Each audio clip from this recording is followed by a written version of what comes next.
Nakita nyo ba to? Napansin nyo ba bakit pag armored car, madalas Land Cruiser 200? Hindi to random choice ha. Una sa lahat, tibay ng chassis. Ang LC200, ladder frame pa rin. Ibig sabihin, kaya niyang buhatin yung sobrang bigat ng armor steel. Bulletproof glass na hindi agad bumibigay. Pangalawa, yung makina.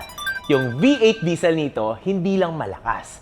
Pangmatagalan, kahit mas mabigat na siya ng halos 1 tonelada dahil sa armor. Pangatlo, reliability. Hindi pwedeng check engine ka sa gitna ng delikadong sitwasyon.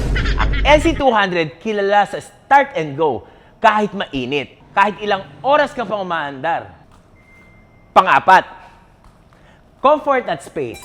Armored car to, pero hindi ka naka-track bike. May sapat na space para sa armor, electronics at communication system. Habang komportable pa rin ang mga sakay. At ito yung underrated low profile. Hindi siya mukhang military vehicle.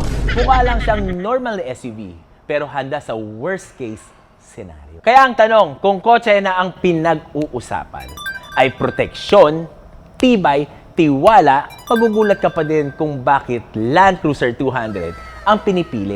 Ikaw, ano ang masasabi nyo sa LC200? By the way guys, disclaimer lang, itong LC200 na to, hindi to bulletproof, pero for sale to. Message lang ako kung kailangan nyo ng LC200. Let's go!